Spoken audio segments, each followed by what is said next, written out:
Hey everybody, I'm Graham, candy connoisseur, and I'm here to talk about individuality. Individuality is discovering who you are meant to be so that you can make a difference. Every single one of us is an individual. We were all made by God in our own unique ways. When you look at yourself in a mirror, you can see all the work that went into making every little detail. I see you! And it's not just what you look like that makes you an individual. Your whole personality sets you apart from everyone else in the world. You should really look at yourself sometime. Really look at yourself inside and out. Like when I look at myself, I think I'm pretty cool. Like a big bowl of ice cream. And there are things about myself that I like. I love that I'm good at problem solving. I have this ability to understand when something is wrong and immediately think of ideas to fix it. Oh, and I like that I'm funny. Like, have you ever heard of this one? Knock, knock. Oh, right.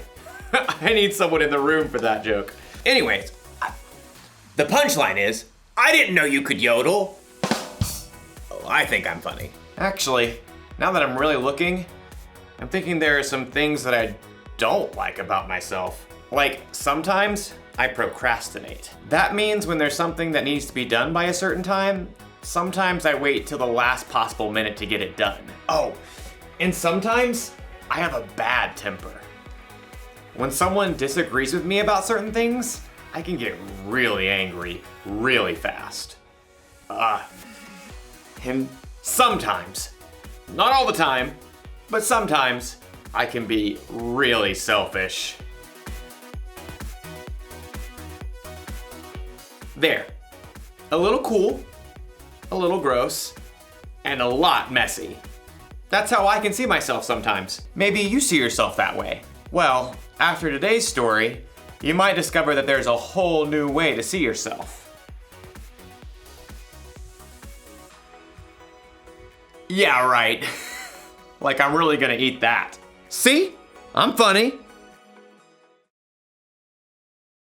The Bible. It's 66 books of history, stories, letters, and poetry that fit together to form God's one big story. The epic adventure of how He created us and loves us so much that He made a way to rescue us. As we travel through the Bible, from Genesis to Revelation, we discover people who met God and found their lives changed forever. Now, for an amazing story. Inspired by the book of Matthew, chapter 9, verses 9 through 13. Everyone in the shore town of Capernaum knew who Matthew was.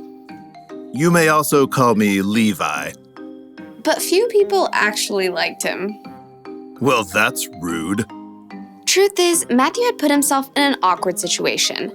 He was Jewish, like his relatives and friends, but he chose to work for the hated Roman government. Just trying to make a living. Matthew was a tax collector for the Romans, and tax collectors were known to lie about the amount of money people owed. 5 gold pieces. But it was only 3 last year. 5, and not a shekel less. After collecting money, the tax collectors would keep the extra for themselves. Many of them grew rich by robbing the poorest people in their towns. In fact, tax collectors and sinners were considered to be the same thing. Hey, I work hard. But no matter how hard Matthew tried to polish his own image, deep down, he knew how others saw him. He heard their whispers as he crossed to the other side of the street to pass his booth. I do not know how that man sleeps at night. He's the worst, doing the Romans' dirty work. But one day, the crowds of Capernaum were full of different news. Did you hear about Jesus of Nazareth? The rabbi? He's not only a teacher. This morning, he made a lame man walk. That's just talk. My son was there. He saw it with his own eyes. The whole city was ablaze with the story, and even Matthew, who was tucked away in his tax collector's booth, was fascinated. Maybe the man just had a limp or something? Oh no, this Jesus has real power. He cares about people. Well, maybe. Anyhow, you owe 3 gold pieces. 3? How are we supposed to eat for the rest of the season? Take it up with the governor. I'm just doing my job. I bet Jesus would have something to say to you. Next. Within a short time, the market became even more crowded. Jesus! Jesus is coming this way! From his booth, Matthew craned to see. Though he was curious, deep down, he had to admit that no rabbi would have kind words for him. I'm a fool. Even my own people hate me. Suddenly, the crowds parted. Just down the street, Matthew could see a tall man with a rugged face and piercing eyes. A group of common fishermen followed at his heels. It's Jesus. Matthew watched, waiting for the rabbi to pass him by. Instead, Jesus stopped right in front of Matthew's booth. Rabbi? Jesus looked directly at Matthew, reading every single thought in his heart. Nice day? Not too hot. Not too cold. Jesus kept his gaze fixed directly on Matthew's face. Come, follow me. Shocked, Matthew looked around. The crowd has fallen away. Who? Me? Jesus nodded. Matthew gaped. He had no doubt in his mind that Jesus knew every single thing about him, even everything he'd done wrong. But still, Jesus wanted Matthew to join him. Oh, well, yes. Matthew found himself leaping up from his seat and rushing out of his booth to join Jesus on the street. It's, nearly dinner time. Would you like to eat at my house? To Matthew's amazement, Jesus and his followers turned their steps towards Matthew's home. Quickly, Matthew sent out word to everyone he knew. Come to my house for dinner. Matthew, who had expected to eat alone, found himself hosting the most famous rabbi in town for dinner, along with a ragtag group of fishermen, tax collectors, and other outcasts. Jesus doesn't care what I've done. He thinks I can be better, that I'm worthy to follow him. But while Matthew rejoiced to discover his brand new identity, the city's religious leaders were horrified by what Jesus had done. They sidled up to Jesus' disciples. Why does your teacher eat with tax collectors and sinners? You know, that's a great question. Jesus overheard the religious leaders and answered the question himself. Those who are healthy don't need a doctor. Sick people do. I have not come to get those who think they are right with God to follow me. I have come to get sinners to follow me. Preposterous. From then on, Matthew followed Jesus everywhere. With his own eyes, he had seen more of the things that Jesus had done than nearly anyone else.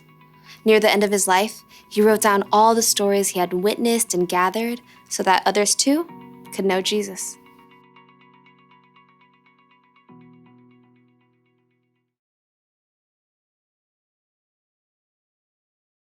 Before he was one of Jesus' disciples, Matthew was a tax collector.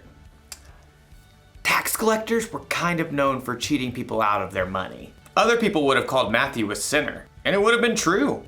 Matthew, like everyone else in the world, sinned, which means he did things that God wouldn't want him to do. I wonder if Matthew saw himself this way. A little gross, a little messy. He might have felt ashamed, even worthless. But then something happened. He met Jesus. Jesus chose Matthew to follow him, even though Matthew sometimes did things he shouldn't, even though he was a sinner. Jesus wants you to follow him too. He wants you to know him and trust him. And it doesn't matter what you've done or how you see yourself. When Jesus died on the cross, he took the punishment for your sins. You are forgiven, and he loves you just as you are, mess and all. It's almost like when Jesus looks at you, he sees through the mess. He sees past your mistakes. He sees the individual you that God created. When you believe in and follow Jesus, it can help you see yourself through his eyes. And it's so much better that way. The one thing to remember today is this. Knowing Jesus changes how you see yourself. I definitely like myself a lot better without mayonnaise. Blech. I'll see you next time.